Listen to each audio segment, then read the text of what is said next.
Okay, welcome back to another episode of the Shed Geek Podcast. Here with Nelson's Buildings. Nice little sticker here on the front of your laptop. Tristan, do you care to just kind of just introduce yourself, who you are, a little bit about your company and what you guys do? Yeah, my name's Tristan Nelson. I'm with Nelson's Buildings. My parents started Nelson's in 1998, and they just were at a point where they wanted to work for themselves and got tired of corporate America telling them what they can and cannot do. So That's right. They decided to start in sheds. That was one of my mom's first jobs, was selling sheds out of Lake City, and we asked for their blessing to be able to come over to Gainesville and open up our own location, and they gave us their blessing, and here we are since 1998, and now it's 2023, so... It's worked, right? Hey, it's worked. It's been wonderful. Well, it's cool, man, here in Gainesville, Florida. Just coming down to Florida is always awesome. This is me and my wife's inaugural RV trip, getting a chance to get out here, and soon she'll be working with me full time so we can go around and visit just shed lots. Oh, yeah. And me and you've been talking back and forth for a while about trying to get something done. We just had to work it out, and I love an in-person interview. I mean, sometimes it has to be Zoom, but I love an in-person interview because I get to see the lot. Yeah, and you guys got a cool lot, and you've been here for a long time, and your story's inspirational, the whole thing. So you guys really focus on the retail side of sheds, but then you also have this Nelson's Metals, and you're really focusing on what I feel like a lot of shed manufacturers are. Some focus on is going into post frame, pole barn, larger metal accessory buildings. Tell me a little bit about that, man. Like, what kind of got you? Let's just start there and work backwards. Sure. How about that? Yeah, absolutely. So we sold carports for about 15 years before we started offering pole barns, but we got to the point where we realized that we were leaking sales a little bit with a market that we couldn't even win over. So we just started doing some research on pole barns, and really in North Florida, you have a lot of oddball pole barn companies that they don't carry a license and a lot of stuff. It's been a crazy market to get into. It kind of shocked us a little bit at first, but it's been worth every single extensive step that we've had to take. I mean, it was hard at first getting through all the red tape and having to work out those wrinkles and everything. But now we have a dealer program that we've started to get ready to launch in.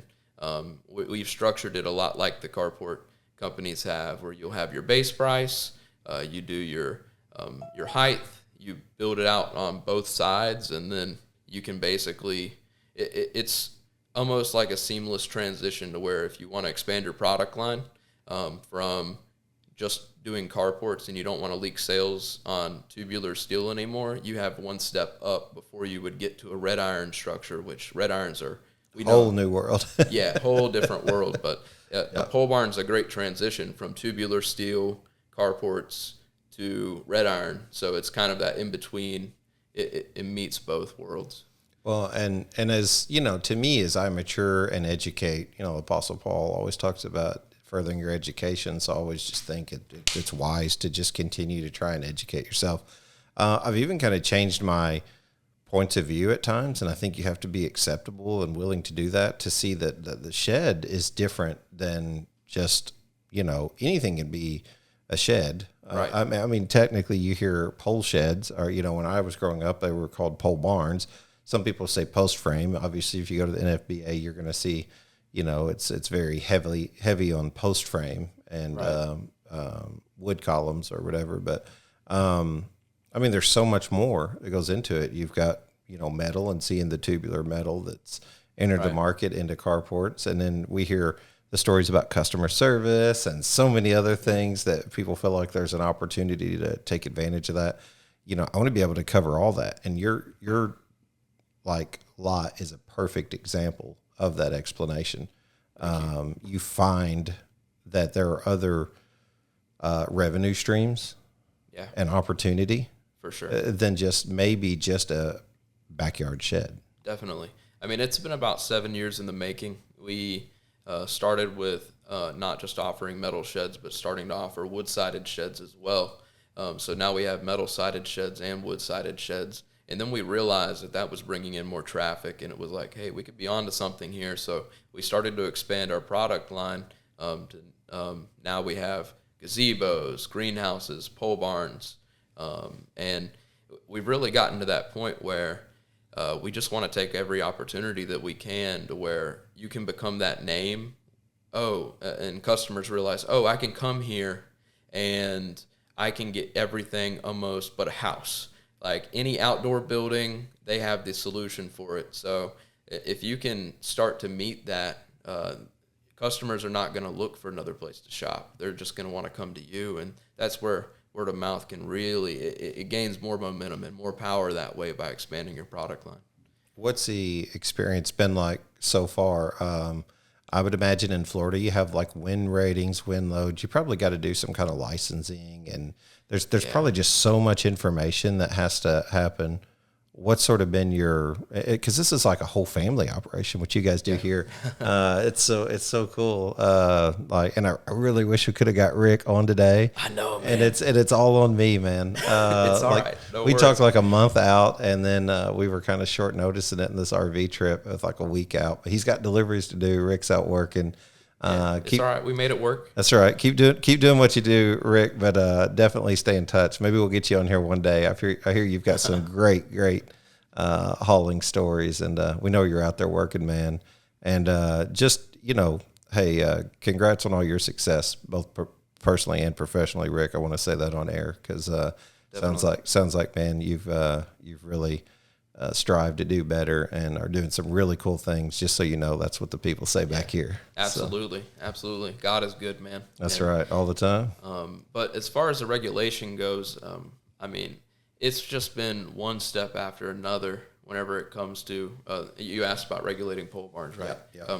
So, I mean, we kind of had to work through, at first, some red tape. Like, we realized, okay, we can't just put these things up. And that's what we were trying to do at first. We were just putting them up. We were paying an installer to come out, put them up, and we were getting the kit ready for them. But you need a general contracting license.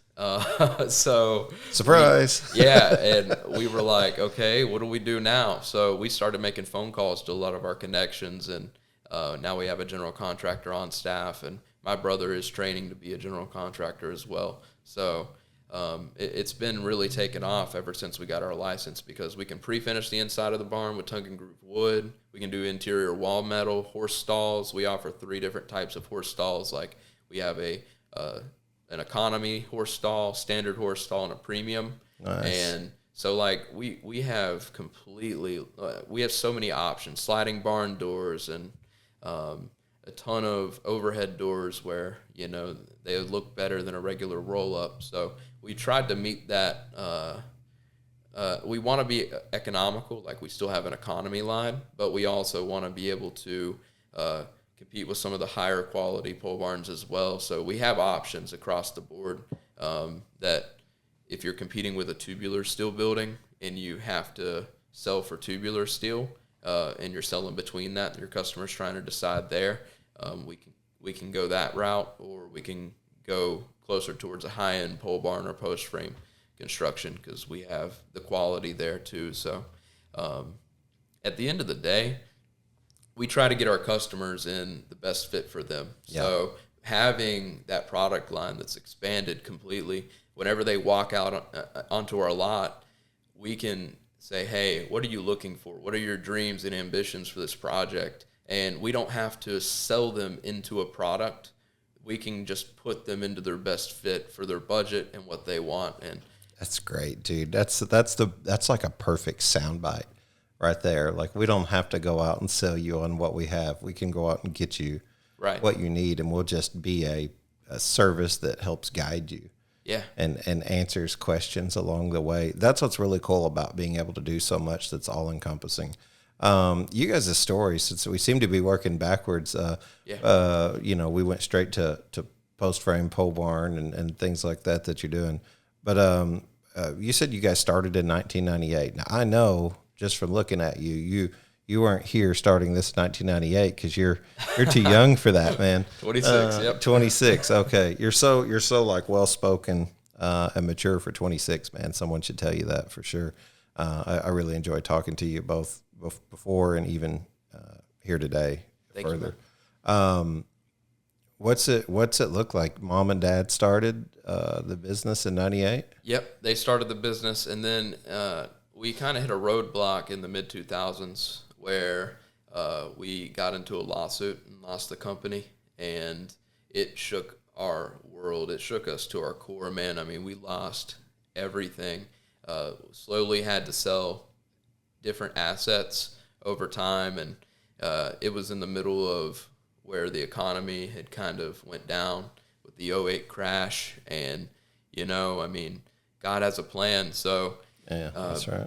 Basically, we heard that the person that we sold it to, by the way, whenever we sold it, we had them keep the Nelson name. So the whole time it had the Nelson name, but we heard that he kind of lost it, like he lost his mind. And we were like, okay, well, I guess we need to assess this. Well, we heard that the bank was going to reclaim the property, but we went up there and the key still worked at the front door of the office. So we just walked in, started doing business again, and the bank showed up and was like, hey, what are you doing? You can't be here. And we're like, we want to buy this thing and go ahead, and we bought it back. My family decided, we were like, okay, we have enough money to build a house. We could either build a house or we could be homeless for a year. So we were homeless for a year while we got our company back. And gosh, dude, what a testimony. Yeah, it took a lot of sacrifice, but man, it built character, and we'll never forget it. Obedience is greater than sacrifice, so just being obedient to do what you're supposed to do. And what a cool moment of like speaking things into existence, like showing up on the doorstep. You know what I mean? Hey, we're going to be here. We're going to do business. Like, we're claiming this. You know what I mean? Like, this has got our name on it. Absolutely. You know what I mean? Like, we want this. Like, yes. I mean, that's a story of determination. And me and you have talked about this kind of off air. It's not always good to ask God to deliver you from everything, because you never know what it's like to go through something. And anybody that's had it that easy is going to continue to actually struggle, because they're going to always struggle if they don't know how to go through something. Right. You guys went through it, and God helped you get through it instead of just taking it from you. Yeah, and like you said earlier before the podcast is, just because you're a Christian doesn't mean you're not going to go through stuff. You're going to go through things, and you have to be able to weather that storm and know that God's still on your side. And, in the end, we all know that we win. Yeah, man, God's for his people. Absolutely. You know what I'm saying? And like, and honestly, we're all his children. You know what I mean? We're just complicating the matters, trying to figure it out. Otherwise, he's probably looking down and thinking, "Oh, again, why are you complicated? Yet again, you complicate this." Absolutely. I know. I've done my fair share in life of complicating it, and guess what? I probably have some more complicating to do. Oh yeah, in the future, man. Oh, me too, man. A cool thing about me and you were talking about, and I just feel like because this conversation lends itself to it. One of the first things you asked, and I want to share this, is you were talking about, you're like, hey man, you go to Church of God or whatever. Yeah. And we started connecting on like like that connection of like Lee University and Cleveland, Tennessee. And I know very little about Denomination. Me too. Right. So like you went to a non-denom growing up. When we went to church, it was a non-denom growing up. But for sure. I even remember being at the Church of God and asking my buddy who invited me, like, well, what kind of church is it? And he was like, what do you mean? I was like Denomination. Right. And he was like, oh, it's Pentecostal. And I was like, I didn't even know what that meant. Yeah. And we're me and Deanna. So anyway, I was like, okay, like it is different than what I expected, I guess. And, we've always got a heart there, a home there. The church I went to before moving to Metropolis, we feel like that's very much a part of our home church too, and that's actually a Baptist church. I found God in a Methodist church. So for me, you know what I mean? I'm like, hey, look, I'm not trying to get out here and focus on the details of it. I try to find the areas that we like find common goals. Yeah. And that's what's really cool about the shed industry is like, we can at least identify and agree that God's real and that he loves us. Oh, and then outside of that, dude, like I don't proclaim to be a professional or know anything. And what if there was like shed denominations? It almost seems like there is, right? So like, I love it. Shed denominations is a new word on this show. There we go, man. I mean, it kind of seems like there is. But someone's going to say blasphemy. I don't want to mess anybody up, man. I love it, man. I love it. But no, there are obviously inside of the industry, you get everybody sort of rallies around something that they identify with in a product. You said you guys talked early on about you were consignment dealers. Yeah. Early on, and you took a leap to jump into purchasing wholesale. Yep, absolutely. And retailing that. And then you said your words, you felt that made you guys more committed. Yeah, it did. And whenever you have your inventory that you own, it makes you be that much more connected to the process to make sure that you move that inventory, you get it off of your lot, because you're that much more invested, and it also gives you more control over your inventory. So, we realized over time with not being able to purchase our own inventory that we would just get random models, and we know what sells. So you have we know that we want to keep neutral colors, that we have a popular layout, and we want to stick with that, and we will rotate, colors just a little bit to that same exact size and configuration. But I mean, for the most part, it really was a launch pad to, doubling our success, really. I mean, you can, whenever you have your own inventory, you realize, okay, I have these assets sitting out here, and I can liquidate very quickly, or I can figure out what I need to do to move it or keep it. And there's just a lot that you can do with inventory. It just frees you up, man. You don't have to worry about having that overarching power over your head. It's more of a mutual partnership at that point with you and your manufacturer.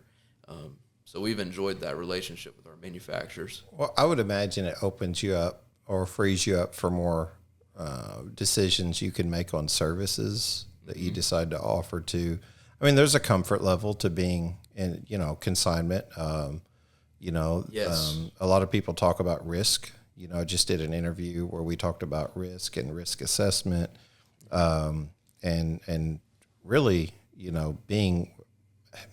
getting a professional consultative service to, sort of show you what's the best route to go is the best. For me, it's not as much about suppressing one or, right.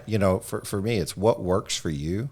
Right. And I think that's what you do in consultation is you kind of help lead them to what makes the most sense. I agree with what you were saying. Anytime that you have more control, you can make more decisions over what you're trying to do. For me, it just seems to make more sense. But some people like the comfort. Right. Yeah. And it's not, I don't want to sound like, oh, we have to have control, but I mean, it just, at the end of the day, it kind of empowers you to be able to say, what are our best options? That's right. And how can we better serve our customers? I mean, I think we serve our customers that much better because we have control of our inventory. But yeah, having that security and consignment, we were consignment for over half of our business's life. So, I mean, I completely get it. Yeah. But we haven't regretted that step or taking that leap of faith at all. It's worked out good. Oh, yeah, absolutely, man. That's cool. And you guys always been here in Gainesville, grew up here? Yeah. So I was born in Gainesville, then grew up a little bit for a while in Lake City, then started elementary school in Gainesville, then moved over to Fort White, Florida, which is a little small town with one red light. And that's where I ended up graduating high school. And we have family up in West Virginia as well. So, that's where I probably carry that accent, not just from Lake City. I get a little bit of that. Get a little bit of that West Virginia. Yeah, just a little bit. But every time I go up there, man, family says that I sound more country than they do. And I'm like, I don't know what you're talking about. Isn't Florida like kind of deemed like the most non-southern southern state? That's what I've always heard, because you have a mixture of so many different people who come here, get all the snowbirds that come down and everything else. So I don't know. Whenever I'm up north, everybody says I sound southern. Whenever I'm in the south, people say I sound like I'm from up north. But I don't know. I always say I'm a misfit. Yeah, I don't go too far north or south or east or west. I'm kind of like right in the middle of the country. So for sure. A lot of people say I'm a country boy, but I like having access to the city, man. Yeah. So it's a little bit of a hybrid situation. Yeah, I get it. But I will say Miami is a completely different state than the rest of Florida. I mean, it's like a different world out there. Yeah. But have you ever realized how the culture of sheds changes as you would drive up north some and come back down south? Absolutely. What have you experienced in that? I absolutely see that. Yeah. I mean, from rent to own, building sheds year round. Right. I mean, part of it's weather. Yeah. You know what I'm saying? So, like, you're going to have a lot more people who are trying to, in the South, that are definitely going to try to turn, like, them into tiny homes, or, you know what I mean? They may be not living up to the contract or whatever, because, of course, they tell you at the sale, of course, I'm not going to live in this. And then they turn around and live in it. There's nobody out there policing that, knocking on doors, right? Right. But yeah, I mean, bigger sheds, it seems like a lot of times in the South, definitely as you go further west, much bigger sheds, because there's bigger, wider open spaces, wider roads. But even in rent to own, I tend to find that the further north you go, it seems like less rent to own, less interested in rent to own, but then also less that just use it and utilize it. As you go farther south, it makes up a big portion of the company. Really? Yeah, because a lot of people really, really focus heavily on selling on payment options. For sure. In the South. And I don't know if that's just because you have so much more customers. Right. Because you build year round. Definitely. I don't know. I mean, you would almost assume that rent to own would not be an option with how high the factors are and how high the rental. But it is, man. I mean, you realize quickly how many people need and have to have some sort of finance option, or they've maxed out their credit and they don't want to have to get that other ding on their credit. So we kind of avoided doing rent to own for a while, but we realized how advantageous it was to be able to carry rent to own. But for a little bit, we were like, no, we don't want to do this. I don't know if this is morally correct. I don't know if we want to go that route. But, man, I mean, if you want to lay your head down at night and do things the right way, take them straight to the fine print. Show them everything that they need to know about that rent-to-own contract. And, I mean, man, it was very, very advantageous for us whenever we started selling rent-to-own. Which actually, whenever we got the business back, we started using rent-to-own right around that time period, and we've been with the same rent-to-own company since that point. But, yeah, as far as the cultural thing, man, from coming from the north to the south with sheds, I see a lot more metal-sided sheds almost in the southeast. You see, and then you get up north and you see a ton of wood. Yeah. Like, wood-sided sheds are everywhere, and it's almost like they dominate that industry up there. But hey, we sell both. And well, one thing I appreciate about going up north, I just made a New York, Pennsylvania trip, is the attention to detail that they put in on a craftsmanship type level on smaller, especially the smaller sheds, the 10 by 12s, 10 by 16s. I mean, there's some really beautifully like handcrafted. They're not as focused on maybe practicality or just functionality. It goes a little bit more in depth. I have to give them a lot of credit. I mean, I'm not saying that we don't have some beautiful sheds in the Midwest. I've seen some beautiful sheds on the West Coast as well, down south. Don't get me wrong. There's each place has their niche, but it seems like that's the overarching niche up there, like they all build really nice, beautiful, really phenomenal stuff. Yeah, absolutely.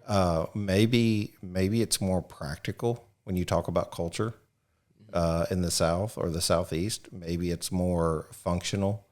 Maybe it's more specifically storage and not something that's specifically trying to match the home. I don't know. You guys are in Gainesville. I looked it up last night because I'm a weirdo. I always do this in every city I go to. So, like, I didn't realize Tom Petty was from here. Yeah. Yeah?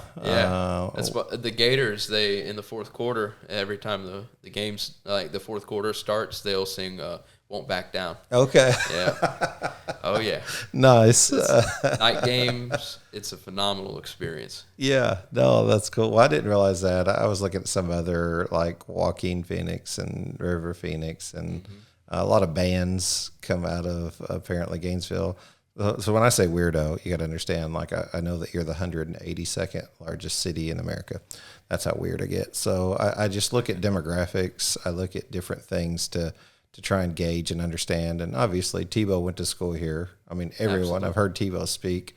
And he spoke a lot on his time at Florida. And gosh, that was wild. But yeah, he's definitely got a testimony for sure there. And he was a good speaker. Nick Vujicic, I don't know if you know who he is. Way better speaker. Sorry, Tim. Just saying. Way better speaker. Hey, man. That dude killed it, man. If you ever get a chance to see him, trust me, Nick Vujicic, man, Okay. he knocked it out of the park. I was born with no arms, no legs. Oh, really? Like, this dude, like, man, he just, I mean, he knows God. Like, I mean, That's wonderful. It was amazing just hearing him speak. Anyway, I'll have to check him out. yeah, so Gainesville, I mean, huge city. Do you guys deal with, we go down these rabbit holes. Sorry, Tristan. Yeah, no, you're good. Do you guys deal with, like, a bunch of HOA stuff here? I mean, obviously, I would think wind rating and all that. Yeah. But when we're talking about culture of the sheds, that's kind of what's leading me there. Yeah, and that was another advantage to being able to carry the wood-sided product is, I mean, we can paint, match the side of their house. I mean, there's really a ton of options that you have to be able to provide. A lot of times they don't want the shed to be able to be seen over the top of the fence. But we deal with so many HOAs here, and you know, I had one guy, he couldn't allow his truck to be seen in a driveway. It was in an HOA where trucks could not be seen, so he had to get a shed to be able to park the truck and hide the truck inside of the shed. So, I mean, yeah, HOAs are something else, but hey, you know, they're all different. Some of them you wouldn't even know they exist, and then others, it's like, okay, how do we get into this HOA? So we created flyers to kind of, anytime we have a customer that's dealing with an HOA, it's an HOA-driven flyer or handout that the customer can specifically give to their HOA to show that whatever it is, we can make it work for them. And that did help us a good bit. Dude, that's awesome. That's just good customer service. What liability falls on you guys here in terms of HOA? I mean, it's a decent sized city. So I mean, I would imagine they're gonna. We don't really run into much liability from the HOA side of things. Yeah. You may get into that more down south a little ways, but up here it's not really much of an issue. But I would say a lot of the liability comes from the local municipalities. We have to make sure that we're on our P's and Q's to be able to perform the way that they want us to, and we can pass all of our inspections. You have like a good relationship with the zoning, or do you? Absolutely. Yeah. We've worked with them for quite some time. We are vendors for Alachua County, City of Gainesville, Alachua County Fire Rescue, FDA, Florida Department of Ag. So we, in GRU, which is like the local utility company here in Gainesville, like we sell to all those guys. So, we have a great relationship with all the municipalities in the area, and we're very solutions based. So if they have an issue, we immediately are going to call them and be like, hey, what do we need to do to figure this out? You know, and someone meets you just randomly. You go to Disney World, you go out of state, you go visit your family in West Virginia, wherever you are. Right. Someone says, what do you do for a living? How do you answer that question? I say that I help run Nelson's Buildings, which is a company that's out of Florida in the southeast. We do sheds and carports and gazebos, greenhouses, steel buildings, pole barns, the whole nine. Like whatever it is other than a house, we pretty much provide you that. But, I mean, we've even gotten into barn dominiums lately as well. So, I mean, with that GC license, we can pretty much tackle or accomplish anything. And by the way, I mean, expanding our product line has taken a long time. You cannot do that all at once. You will hurt yourself in a major way if you just start doing all these new products all at one time. You have to take it slow, reassess, reevaluate everything, and then go from there. No, for sure. What's the first questions that come to mind whenever you say you're in the storage business, or we do these accessory buildings or whatever? What's the first thing they ask? Like sheds? Like, what does that mean? Like storage or like? Well, if you know them, they're always going to ask for a good deal. And, good word right there. Yeah. Yet another zinger of a soundbite. If you know them, they're going to ask for a good deal. And then, can I follow up on that? Because you might be doing that. Outside of a good deal, does it usually end with something like they end up being the worst customer? The people you know are always typically the worst customer. And man, I mean, I would spend the majority of a whole day sometimes trying to help a friend out with the design of their building. And, I'm like, man, no other customer requires this much help, but hey, we love them. And I don't ever want to become that guy that, gets weird whenever you want to do business with them. So I just try to treat them like any other customer, man. And, in the end, they're either going to buy from you or they're not. And a lot of times it'll show you who your real friends are, Gosh, you're speaking the truth. No doubt there. I always said, I just got to the point where I don't want to sell to friends and family. Yeah. Because it's just a certain different level of expectation, I feel like, and because of the closeness of them knowing you. Like, my experiences have always been, maybe not the best. Some have went really great. Yeah. But I mean, but some of them just have this higher level of expectation, right, than what you could possibly ever meet. And just to play some devil's advocate on the back end of it, man, they will be your champion. So if you have that person that that you sold to, we just closed a sale on a pole barn yesterday. We just finished installation on one for somebody that we know, and she's sharing that post all over the place and saying how great she loves her pole barn. And so, I mean, yes, they will give you the most heartache, but they may also give you the greatest of heights and make you be a great reminder if you're doing the right thing. You're doing what you're doing for a reason. My experiences have been probably less than, so I'm going to let you continue to advocate for the devil. Thanks, bro. Yeah, man. I'm gonna say it's been kind of I wish they could have been better. For sure. I don't know. I saw something on Facebook where somebody said, you won't think twice about buying like a $80 bottle of cologne of a musician who's, extremely wealthy and will never talk to you, see you, and you'll pay for it, no problem, for designer things. But for a local business, you know what I mean? Like, people always want a deal, always want, and those are the people that honestly need the full payment the most, right, honestly, because they're the ones that are struggling. They're the ones that are small business backbone of America kind of thing. So, I don't know who we're speaking to on that, but if nothing else, you know what? Not only as shed manufacturers, haulers, sellers, and all that, we're also consumers. Right. Yeah, I see a lot more discounts on sheds and small businesses, it seems like, than I do designer cologne. Yeah. It seems like we have that incentive. We really want to make that sale, man, because it matters. And we always like to say here that whenever you buy one of our products, you become a part of our family. Do you ever put yourself in the consumer shoes? I mean, I sell a lot of times to the shed industry. It's advertising, but I sell, and then I hope that the listeners will purchase those products. I mean, I've said it before, and I'll say it again. That's my revenue stream, right? That keeps me being able to do this. At some point, it'd be really cool to be able to be consumer facing, and be able to help individual shed companies. But in the meantime, so I've graded the process of selling to salespeople too. I always heard in preaching, our pastor, I heard a guy one time say our preacher's a pastor of pastors, and I was like, what does that mean? I didn't know what that meant, but I realized he was just on this really high level of education, and he spoke to a lot of pastors. I mean, really, I felt like he took a really in-depth approach at his faith and education and spiritual life, that it was, they would say he's a pastor of pastors.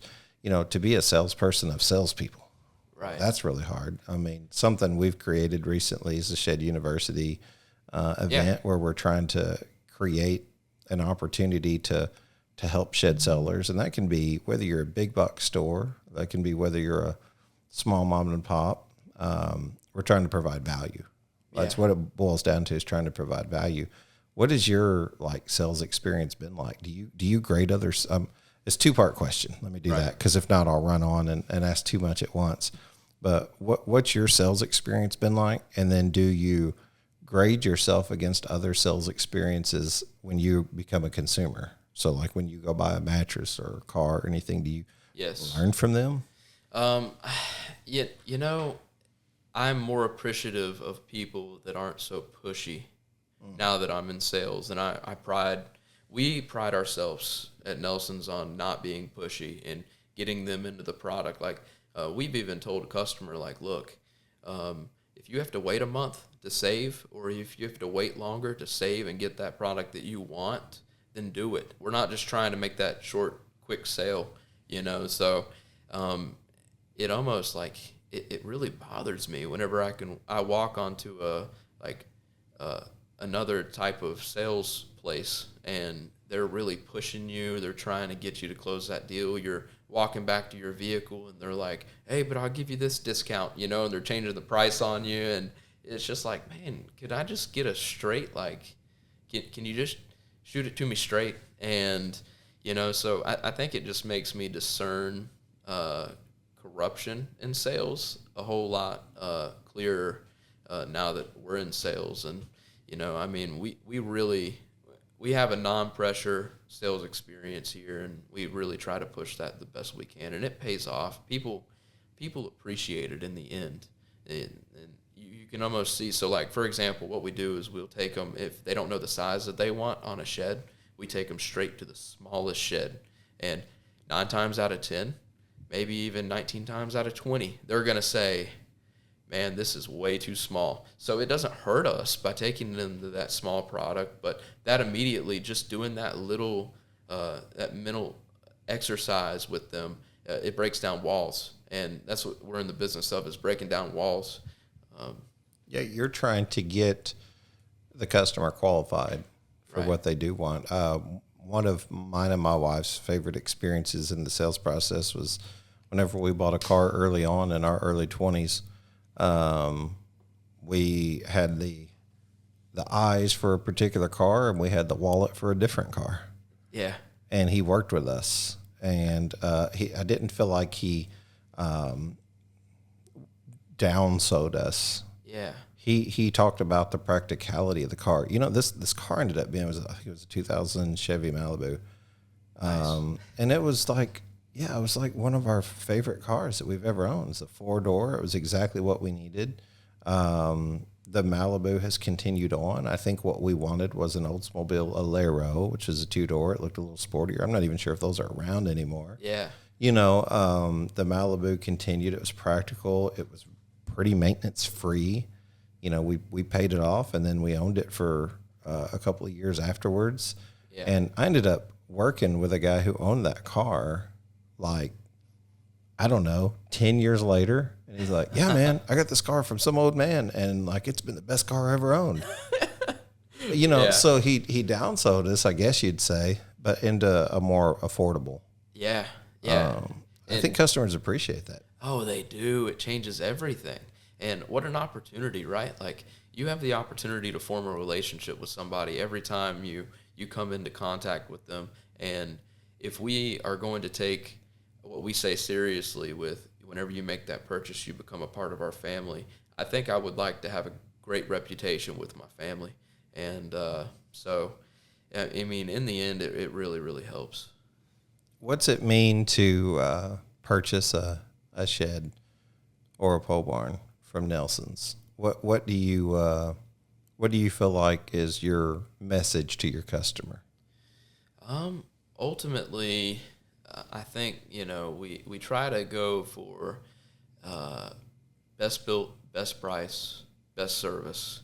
And a lot of people would say that that's impossible to tackle, but I think you have to have a blend of those things, and that's what makes you the best. So obviously it could be hard to be the best in price if you have the best built, because you're over-engineering everything, and you have people out there that are just going to skimp out on their engineering to the best that they can.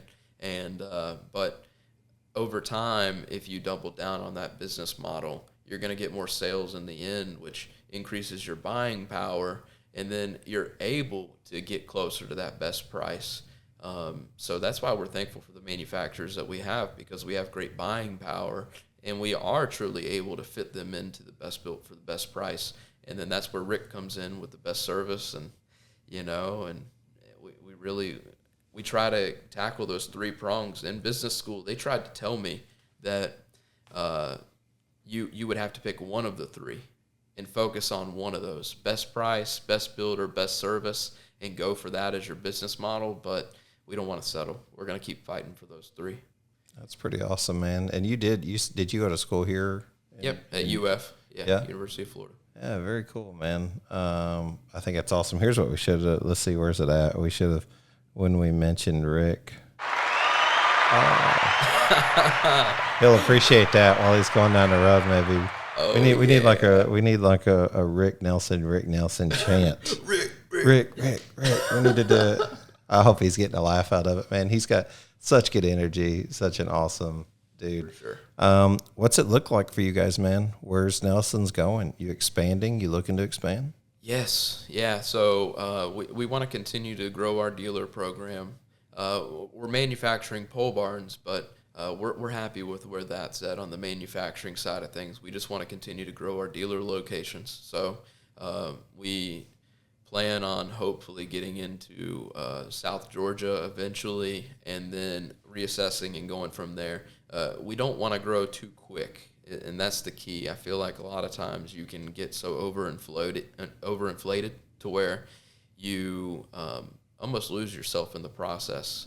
You hire the wrong people, and you're only as good as your weakest link. So we have to have the right people that are equally yoked with us, and they meet our culture. And so we're taking it slow. I mean, we have, a 5-year plan, a 10-year plan. We have these goals, and it's going to take time to get that dealer program right. Whenever we get in South Georgia, we'll probably continue to grow our dealer program. I don't see a reason why we wouldn't, So the sky is the limit, and as long as God is opening doors, we're going to keep walking through them. That's right, man. What a good word. So occasionally I will have somebody find the podcast who's thinking about getting into the shed industry, or join a Facebook page, and they'll start listening to the show. There may even be dealers looking for a change currently. I don't know how I feel about being an advocate for that. I haven't really processed that yet. My goal is to, Tyler Mahan said early on, got to get him back on the show, man. I got to do a second episode with him. It's been certainly long enough. It's been 2 years now. But Tyler, didn't coin the phrase, but he spoke the phrase, "A rising tide lifts all boats." And I think he kind of saw the heart for where I was entering the podcast and where I felt like I was in the industry. As I went around and tried to sell to people, the one thing I learned is that I didn't want to be just another sales guy. Right. I didn't want to be just, I didn't even want to perfect the processes that they had. I wanted to do something different. And why different? I don't know. There's this push in society to always be different, and don't conform to anything. That's not what I was going for. I think a lot of times people just want to, they want to see who you are, where you're going. They want to build a relationship, and they want trust. 100%. So I was really trying to do that. I was trying to find a way to do that. The podcast just happened to be a grassroots type movement where I was listening to them, man, and you know, I was working in rent-to-own, and I kind of got tired of knocking on everybody's doors and trying to, you know, get their business. It seems so competitive that it's like, man, if you can put some free information out, some resources out there that can help people, you know, God will lead you to the path to help you eventually find a way to monetize that. And that did come together. It legit started as a labor of love. 2 years in now, man, 2 shows. Right. I'm loving it. Me and you talked 6 months ago. It's taken forever for this to come together, but we finally made it.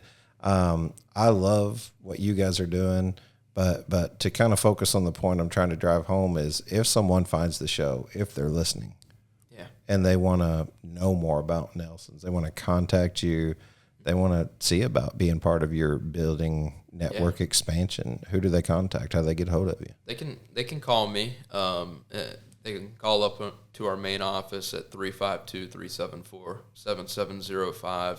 And my name is Tristan.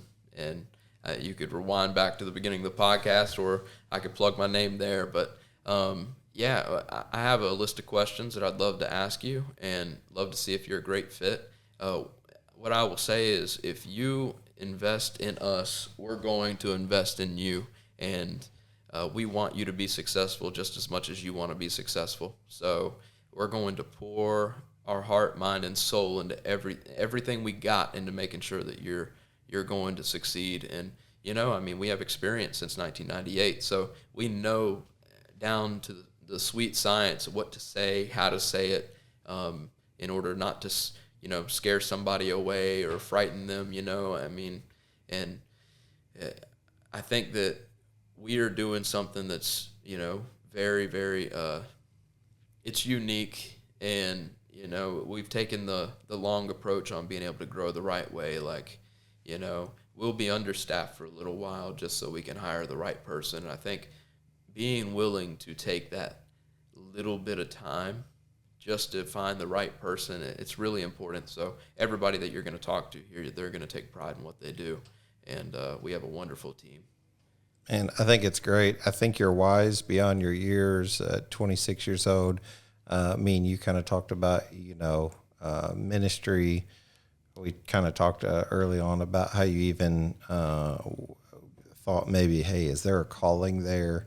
Yeah. And then you talked about how you kind of ran from that. And I can identify with things like that. I mean, in the book of James, it talks about accountability for those who preach the word. And I always felt like God's word was so serious that, like, I didn't want to mess it up. I don't want to do something wrong or to mess somebody up. You know what I mean? Like, I don't want to teach them wrong or something like that. But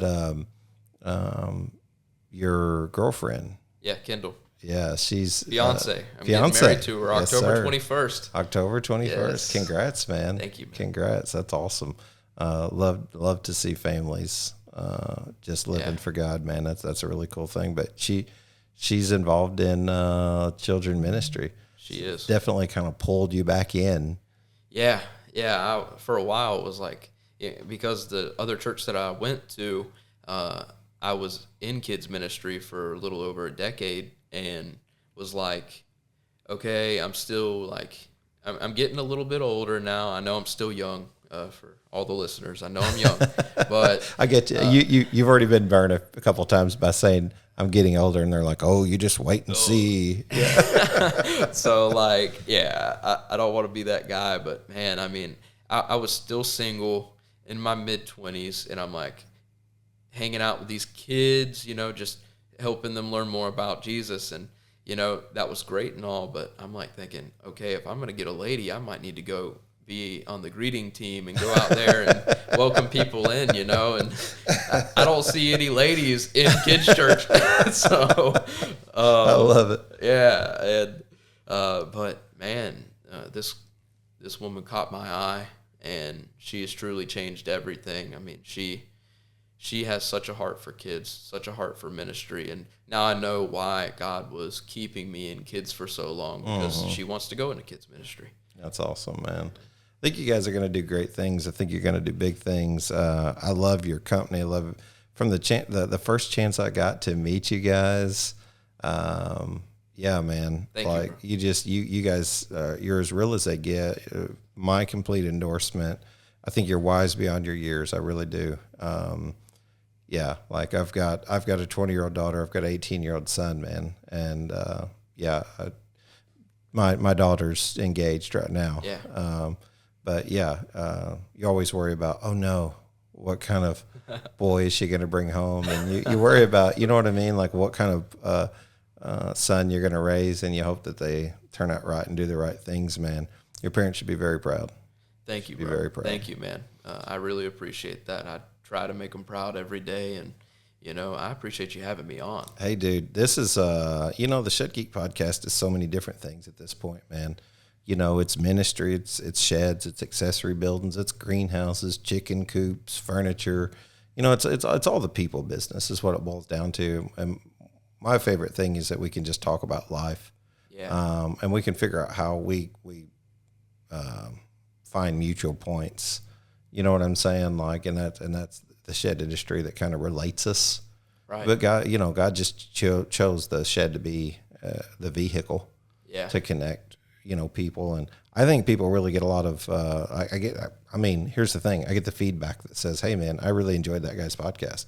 Yeah. I really enjoyed her podcast. Like I really enjoyed that whole conversation, whether it's mowing a yard or whether it's going down the road or whatever they're doing when they're listening. I hope they get education through entertainment. And man, I just really want to be a resource. I want to be somebody who loves God and brings people to God. Also wanted people to know that this show and everybody on here is imperfect too. Yes. Just striving to do our best. So if you're listening and you're encouraged today, that makes me happy. So. Absolutely. Me as well. And, hey, if you want to call that number and I pray for you and pray with you, then I would love to do that as well. Absolutely. Yes, sometimes it's just about saying a prayer with your customer when they show up. You think you're going to sell the shed, and you realize you get that tap on the shoulder like, hey, this person needs prayer. Yes. And if you're doing that in hopes to get a sale, I don't think it's the right approach. But if you pray for them and that builds a relationship, then so be it. Absolutely. So be it. Yes, sir. Speaking of prayer, man, appreciate having you on the show. Yeah, man. Know you love God.